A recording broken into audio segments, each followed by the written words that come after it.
ایک مرتبہ حضرت موسیٰ علیہ الصلوۃ والسلام اللہ پاک سے ہم کلامی کے لیے جا رہے تھے، تو راستے میں آپ کی ایک امیر شخص سے ملاقات ہوئی۔ وہ امیر شخص آپ سے کہنے لگا، اے اللہ کے نبی، آپ اللہ کی بارگاہ میں میرا ایک پیغام پہنچانا۔ اللہ سے کہنا، اے اللہ، تو نے مجھے مزید مال و دولت عطا کی ہے، مجھے تو نے بہت زیادہ نوازا ہے، میں چاہتا ہوں کہ اب مجھ پر یہ عطائی کا سلسلہ بند کر دیا جائے، یہ دینے کا سلسلہ مجھ پر بند کر دیا جائے۔ آپ فرماتے ہیں، ٹھیک ہے، میں تمہارا پیغام اللہ کی بارگاہ میں پہنچا دوں گا۔ آپ سے ایک غریب شخص سے ملا، آپ کی اس غریب شخص سے ملاقات ہوئی جس کا تو حال یہ تھا کہ اس کے پاس تو پہننے کے لیے بھی کپڑے نہیں تھے، سطر ڈھانپنے کے لیے بھی اس پر کپڑے نہیں تھے، اس نے ریت سے اپنا سطر ڈھانپ رکھا تھا۔ اس غریب شخص نے کہا، اے اللہ کے نبی، آپ میرا پیغام بھی اللہ کی بارگاہ میں پہنچانا اور اللہ سے کہنا، اے اللہ، تو میری طرف کب نظر ڈالے گا، مجھے کب نوازے گا؟ تو دوسروں کو تو نوازتا ہے لیکن مجھے کب نوازے گا؟ یہ میرا پیغام اللہ کی بارگاہ میں پہنچانا۔ آپ فرماتے ہیں کہ ٹھیک ہے۔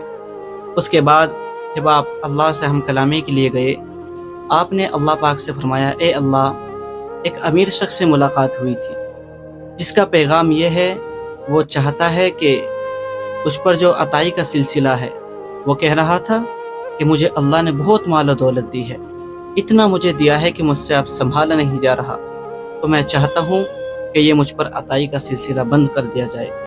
تو اللہ ارشاد فرماتا ہے کہ اے موسیٰ، اس امیر شخص سے کہنا کہ وہ میرا شکر ادا کرنا بند کر دے، میں اس کو عطا کرنا بند کر دوں گا۔ وہ میرا شکر ادا کرنا چھوڑ دے، میں اس کو عطا کرنا چھوڑ دوں گا۔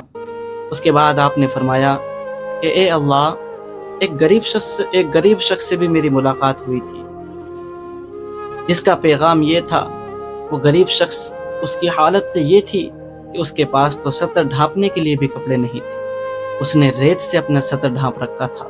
وہ کہہ رہا تھا، اے موسیٰ، تم اللہ سے میرا پیغام کہنا کہ وہ میری طرف کب نظر ڈالے گا، سب کو نوازتا ہے، مجھے کب نوازے گا، میری طرف بھی تو نظر ڈال۔ تو اللہ پاک فرماتا ہے، اے موسیٰ، اس غریب شخص کے لیے میرا پیغام یہ ہے کہ تم اس سے کہنا وہ میرا شکر ادا کرنا شروع کر دے تو میں اس کو عطا کرنا شروع کر دوں گا۔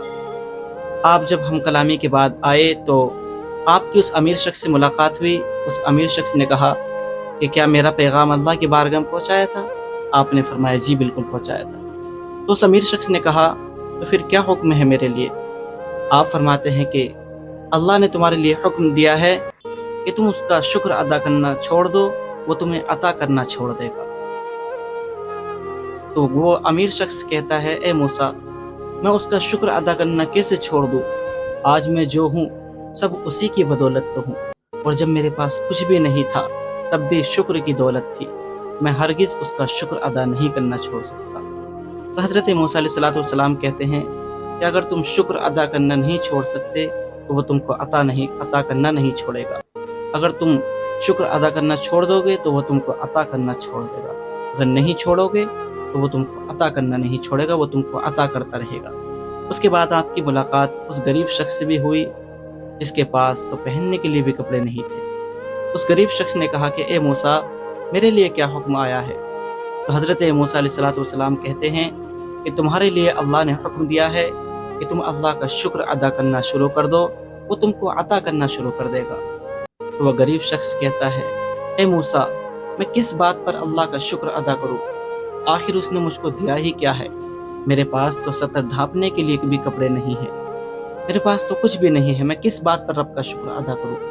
حضرات محترم، جیسے اس نے یہ جملے کہے، ایک ہوا کا جھونکا چلا اور جس ریت سے اس نے اپنا سطر ڈھانپ رکھا تھا وہ ریت بھی اس ہوا کے جھونکے میں اڑ گیا۔ اس سے پتہ کیا لگا؟ اس سے پتہ یہ لگا کہ اگر وہ شخص اس ریت پر رب کا شکر ادا کرتا تو اللہ اس کو کپڑے عطا کرتا، اگر وہ کپڑوں پر شکر ادا کرتا تو اللہ تبارک و تعالیٰ اس کو مزید مال و دولت عطا کرتا۔ اس لیے میرے بھائی، ہر حال میں رب کا شکر ادا کریں۔ اگر کسی بھی مصیبت میں پریشان ہیں، مبتلا ہیں، لیکن ہر حال میں رب کا شکر ادا کریں، کیونکہ اللہ کی طرف سے بندوں کے لیے آزمائش آتی رہتی ہے، وہ اپنے بندوں کو آزماتا رہتا ہے، کسی کو غریبی دے کر کے آزماتا ہے، تو کسی کو مالداری دے کر کے آزماتا ہے۔